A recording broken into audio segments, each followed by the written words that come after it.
Hello, here we are once again with Mookie Tenembaum. We are exploring through these videos, as you know, his disillusionist philosophy. We are trying to understand the misalgic theory that explains human behavior as aversion to suffering. And month after month, for years now, we've been trying to illustrate these rather abstract concepts with facts from everyday life. We've even been following the news. We've covered the COVID-19 pandemic. We discussed instances of the war in the Ukraine. And today we are going to take advantage of a bit of news that's been almost all over. I'm sure we are all aware of this.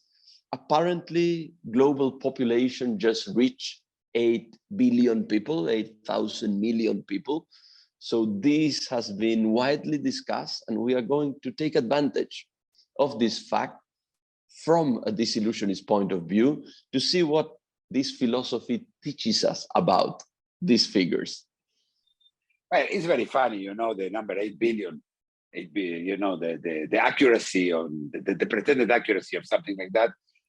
On the 15th of November, and the person who was born number 8 billion was a Filipino boy. It is not, let me remind you, it's not like it is the 8 billion person ever born. In fact, it's much more. The number is much bigger because all the dead people who were born before.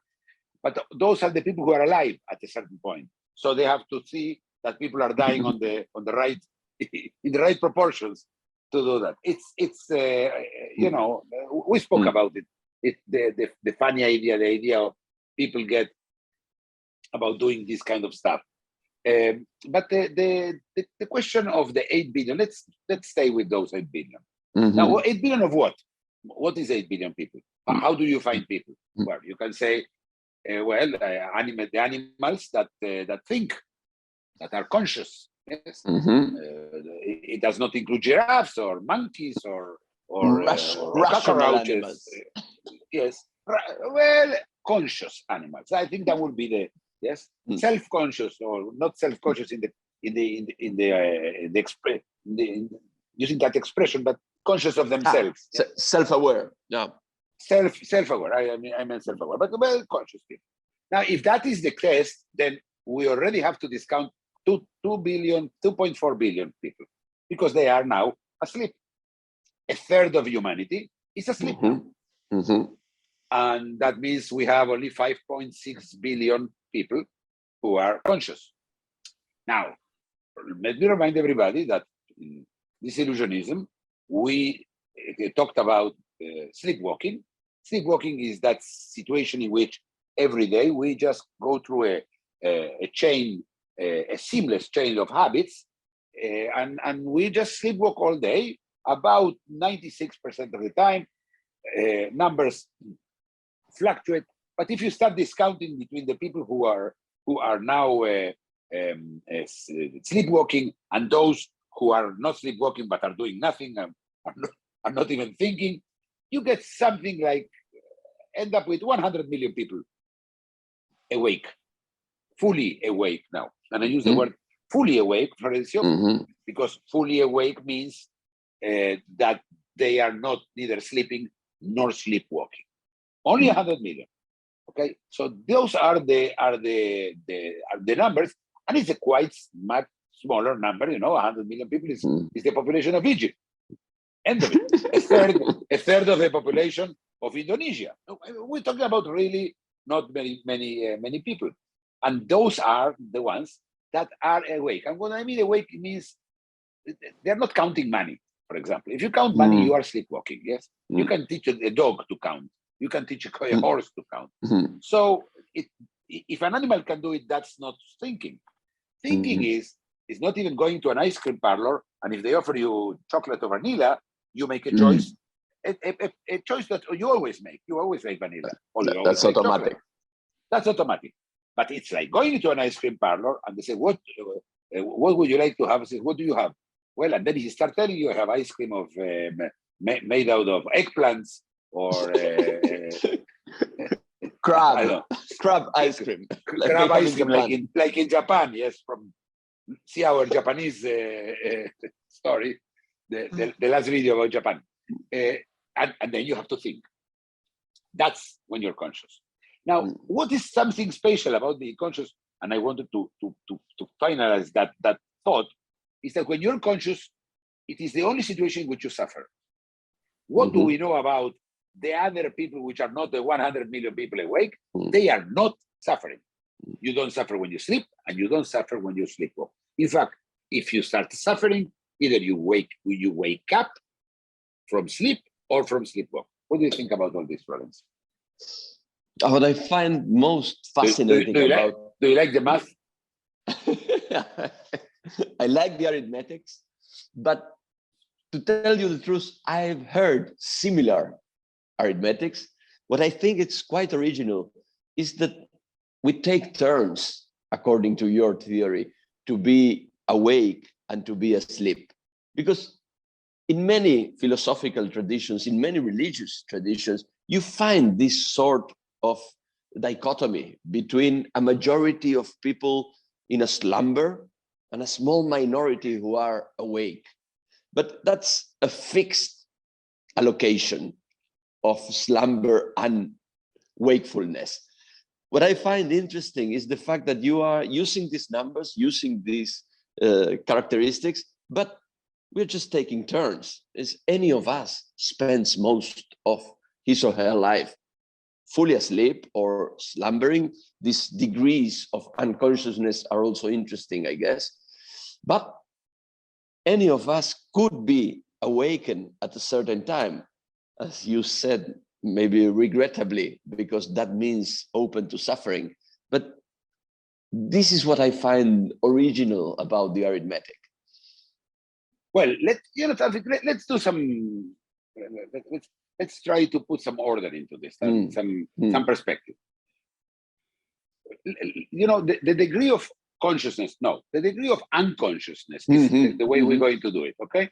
So the first thing, the most unconscious people are dead. People are absolutely not conscious. I think we all agree. They were conscious at the time. That's the reason I put them into this list. They were, and they are not conscious, absolutely no conscious.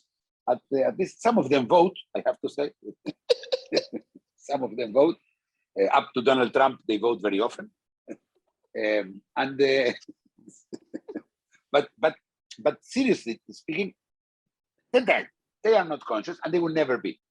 Then the second, a little bit higher than that, is the people who are now on anesthesia, who are undergoing surgery. I'm talking about total anesthesia, yes, not just local anesthesia. Total anesthesia, you are totally unaware of everything. You will wake up. Most of the people do wake up out of anesthesia. Yes, the great majority do wake up. But the interesting thing is that when you wake up from anesthesia, and that's the interesting thing, it's about always about waking up, not about sleeping. This is where difference start being. You don't know what happened. You think you just went to sleep. It's very common that you undergo, I don't know, a colonoscopy, and you come out and says, okay, when you wake up and say, when are they going to do it? They already did it. They did. If you wake up with all kind of cables, to machines, probably you will understand that much faster. But the idea is that you don't even have the feeling of ever having sleeping. You are not spatially, feeling better. You don't have the same feeling as waking up from sleep. So this is like the most basic, the most profound of them all. Of course, you don't suffer when you are under anesthesia. Yeah? Zero suffering. That's the whole idea, yes, because if not, they cannot cut on you and take things out of you, put things into you, just exchange things, all kinds of things they do to you. And then the next step is sleep. You go to sleep and you wake up and you're waking up. It's not a nice thing to be woken up in general. Yes, it's not terrible, but it's a small suffering. When they wake you up, when the waking clock. How do you call that? The alarm clock. Alarm clock. What am I talking about? Yes. When your radio start playing or your television start playing, and it's never, normally you wake up to have to go to work, to study. It's not a great thing to wake up. And it's a process. You start waking up, you slept, you have a physical feeling of having slept. You are dressed to sleep. There is a whole, environment of sleeping, and you wake up and you become immediately a sleepwalker. Again, this is not sleepwalking. Yes, we're talking about. This is a metaphor.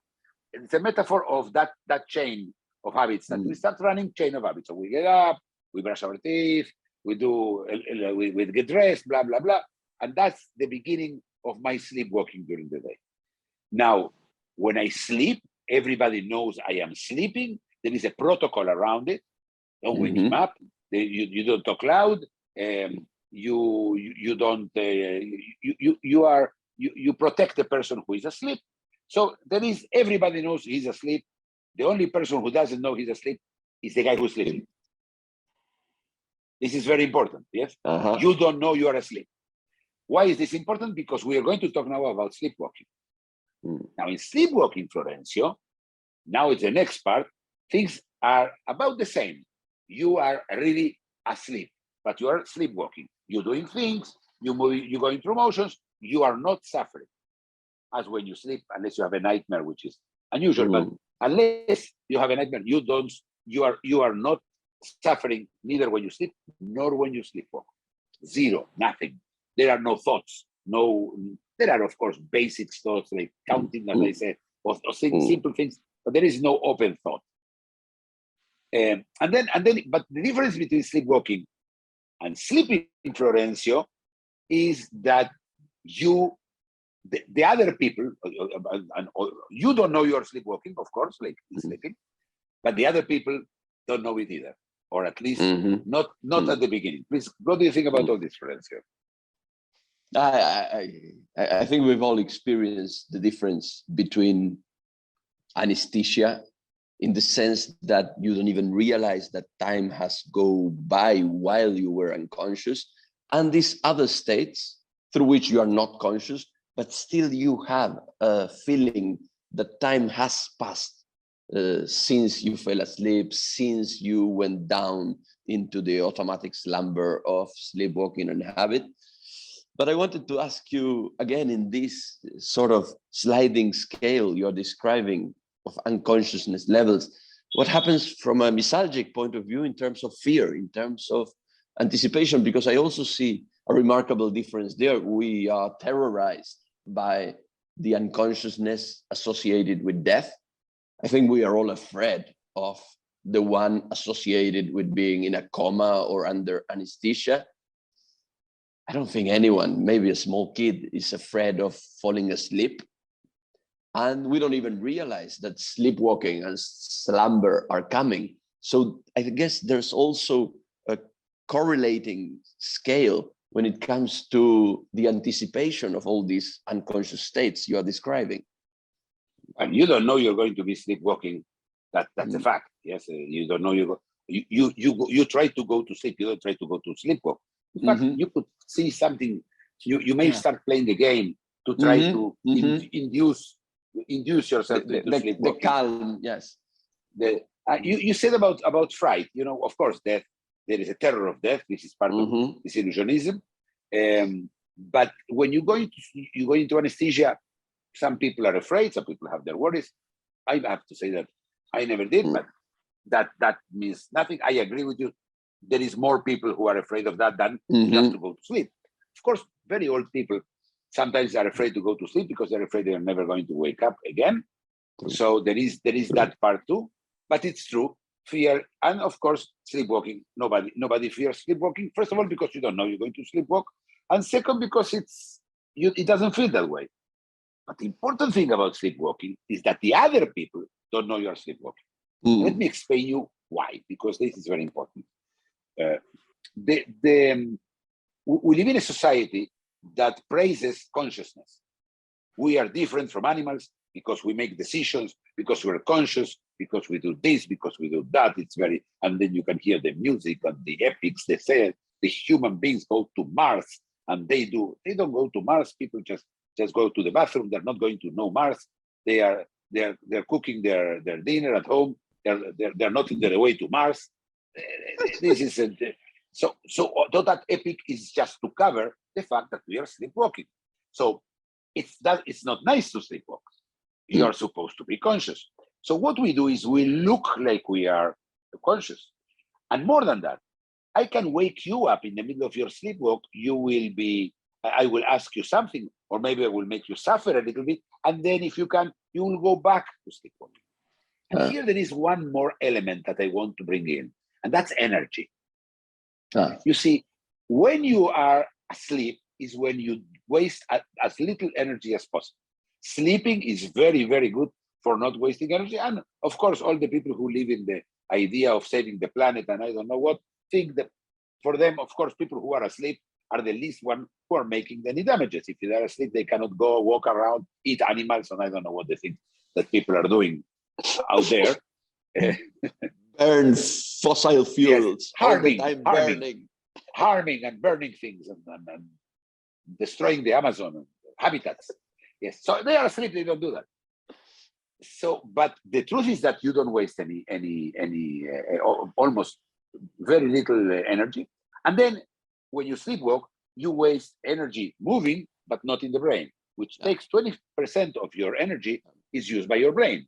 Now, when you are not sleepwalking and you are awake, or to call it somehow fully awake, in an intentional mood, when you are there, you spend, and those are the latest study, 10 times more, 1,000% more energy than when you are not sleepwalking.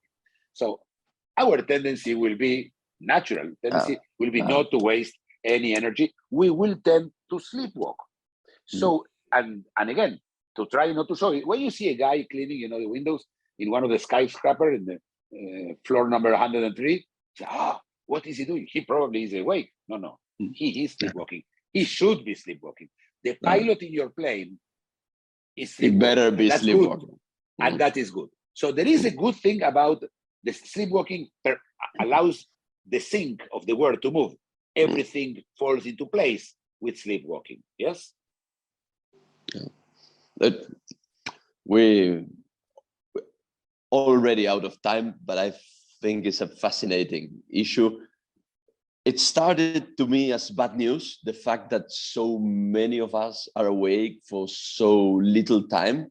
But now that you describe the consequences of being awake that have to do with suffering, that have to do with high energy consumption, and that have to do with disruptions of the sync of what we need to do, this looks like dire consequences for just being awake. So I don't know if it's bad news, the fact that only 100 million of us and not 8,000 million of us are awake at any given time. Interesting, you put it into, there is two dimensions. The big dimension, it's good that not too many people are awake, doing things on their own. Crashing planes. Thinking about things, and suffering. But then there is the level, the personal level. You see, if the question is this: is it worth to be awake if most of the time you are awake, you are suffering? And again, but I want to put everybody at ease. Not that you can really choose it. This happens automatically. The Stoic idea that you can go and become and be aware. The Buddhist idea, to be a conscious awakened. This is hogwash. Things happen, and I'm not a I don't advocate a deterministic point of view that everything is written. It's not written, but it's quite programmed. Most of it is programmed, and that's who we are. At the end, the most important thing is that life is what it is. Those are the facts, and with this we have to live with them, I think. Amazing. Thank you very much, Mookie. See you next time. Thank you. If you enjoyed the video, please like it, comment and subscribe.